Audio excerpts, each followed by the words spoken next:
What's the deal, YouTube? It's your girl, Miss Honey.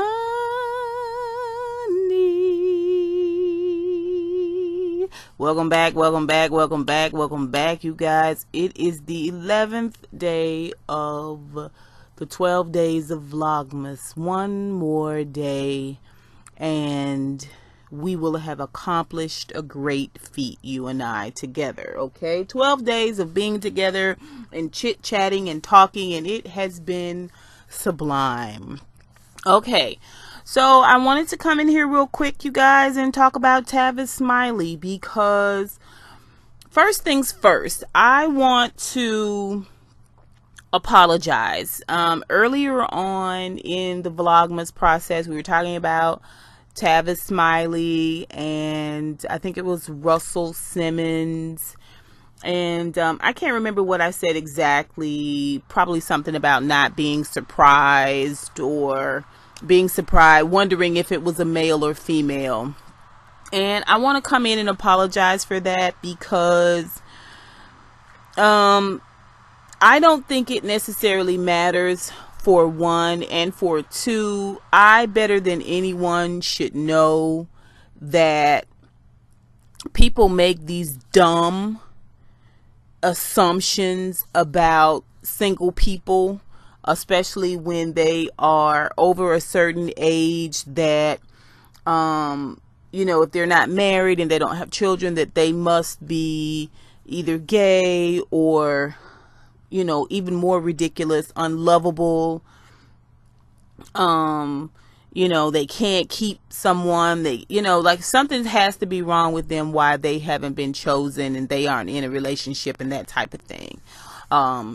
If from the male perspective, why they aren't getting married, why doesn't he have children? So it's not for me to speculate on, no more than it is for anyone else to speculate on my situation. So I want to go ahead and put that out there as an apology, first of all, because, you know, it's not right. If it's not right for people to do it to me, it's not right for me to do it to him. So I'm just going to say that. Now let's talk about this whole situation that TAVIS is in. Basically, TAVIS had a show on PBS. It's his show. He owns the show. It wasn't PBS's show, contrary to what people think. It is his show, and they decided to sever their relationship with him because supposedly he has had some sexually inappropriate behavior towards his employees. Now, TAVIS SMILEY has gone on a whirlwind tour, and he has denied all of these allegations. He has also said that not only has he never been inappropriate, he's never groped or coerced anyone into doing anything that they didn't want to do. He says he never got a chance to defend himself.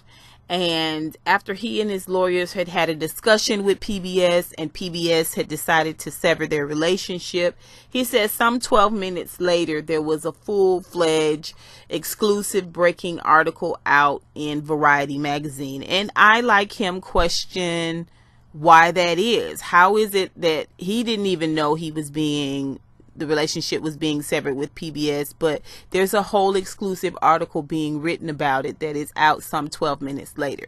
Now, this is all according to him, and that is all that I'm going by, is what he is saying, because outside of a small snippet, we haven't really heard from PBS. And he says that PBS won't provide the proof or information that says what he did. He says he doesn't even know if it's all females and one male, or vice versa. You know what I'm saying? He doesn't know the specifics because they haven't really talked about it with him or his lawyers. So again, you know, and Beautiful Soul kind of brought this up in one of her vlogs. You know, what's the point? What's the point where we scrutinize things? Are we just going to take every person that comes up at their word? Or are we going to have some questions about some things? Are we just terminating and firing and severing all ties and connections with everyone who someone has pointed the finger at or blamed? I don't know. I think they're, especially being African Americans, I think there needs to be due process. I believe that there needs to be due process. Ideally in this world, men would apologize, but the truth of the matter is half the men out there don't even remember some of the shit they did, you know what I'm saying, back in the day. But getting back to Tavis Smiley, I mean, they don't remember it enough to apologize for it. But at the same time, ideally, in an ideal world, it would be nice if a woman said, this is what you did to me. And a man would say, I apologize for that. I shouldn't have done that, and move forward. But since we're terminating people and we are, you know, cutting all ties and we're smearing people, I think it would behoove any man, or any woman for that matter, if they feel as though they have been unjustly accused, to fight.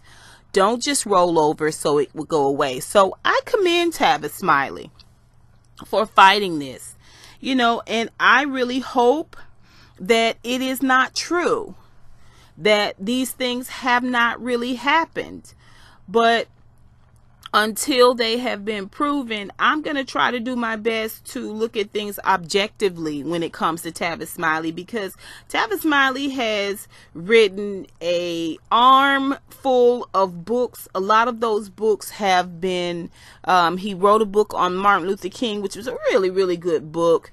He did another book, which I think is appropriate now, on Michael Jackson, called Don't Judge Me. You know, the triumph and the tragedy of Michael Jackson. So I think we have enough investment in Tavis Smiley, and Tavis Smiley having enough investment in the black community for us to go ahead and give him the benefit of the doubt until things are proven differently. I read a little snippet of an article in Essence that I want to read you guys real quick. That I think kind of sums up a little bit, and it's not the whole article, it's just a little bit from Essence magazine, and basically it just talks about Tavis Smiley and the whole PBS situation, right? So the title of the article is Tavis Smiley is trying to defend himself against allegations with a press tour. It's not going well. Says last week, life went oops upside Tavis Smiley's head after Variety reported that the PBS instructed him and his show to pack its bags and get the hell on following an investigation into allegations of misconduct leveled at the talk show host. Per a statement from the network, an inquiry uncovered multiple credible allegations of conduct that is inconsistent with the values and standards of PBS, and the totality of his information led to today's decision.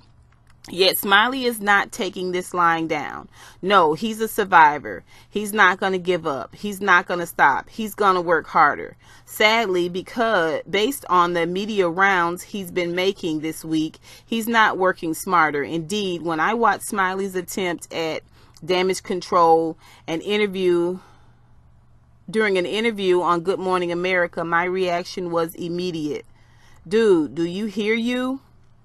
Smiley spent 6 minutes trying to explain why he's not a sexual harasser, just the sequel to Boomerang, where office romances were much ado about nothing because that's life or something. In an email to CNN's Brian Stelter, a spokesperson wrote, first, today on Good Morning America, Mr. Smiley acknowledged that he has had multiple sexual encounters with his employees. This contradicts his Facebook post from last week, which cited only one previous relationship with an employee. The spokesperson, who went on to make clear that they hired an outside law firm to handle an investigation into his accused behavior following a receipt of a complaint. They went on to add the totality of the investigation, which included Mr. Smiley, revealed a pattern of multiple relationships with subordinates over years and other conduct inconsistent with the values of PBS. It sounds like Tavis Smiley don't want no problems because PBS legal team will solve them. Okay, so I I disagree. I mean, he's a talk show host. He's a very good speaker. He's obviously a very good writer. But it's not an easy thing to defend yourself against. You can say no, no, no, but at the same time, I do understand his point where when he says that you're at work over 40 hours a week for some of us, and I'm sure he owning his own show, having his own business, doing some of his own writing, I'm sure that he's at work more than 40 hours a week. You tend to date, on your property line, like within your sphere, right? And maybe that does include at times co-workers. My thing is this: how is a person supposed to know if you go out with somebody and y'all get together, unless you did force yourself on her and you heard the word no, which he's saying this never happened like this. If you two people are consenting and mutually dating, what do you say to that? I know myself, although it's a rule of mine now, back in the day, in my 20s and early 30s, I dated people from work, and I had managers that asked me out. They may not have been my direct manager. They may have been managers in other departments, but I had managers ask me out, and I went out on a couple of dates. You know what I mean? Like, now, can I go back and say that was inappropriate? I don't know. I feel like if we had an actual accuser, someone that could express what happened from their perspective, then maybe we could have a better angle on this situation. But until then, I can't, I'm not going to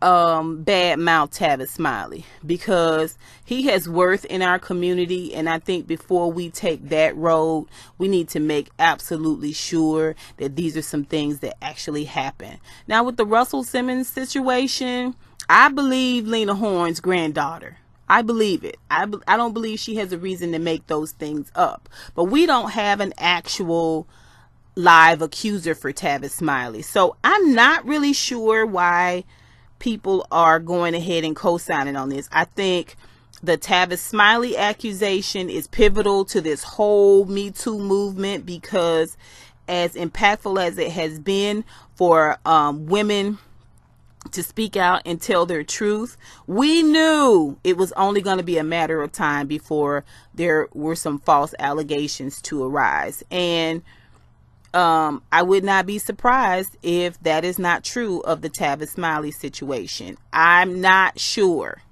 but I'm not going to write Tavis Smiley off at this time. You guys tell me what you think. What did if y'all read about this Tavis Smiley situation? Have you guys seen him out there on different news programs talking about it? What's your honest opinion about this Tavis Smiley situation? I'd love to hear from you guys. Okay, until next time, honeybees. Mwah, mwah, mwah. I'll holla.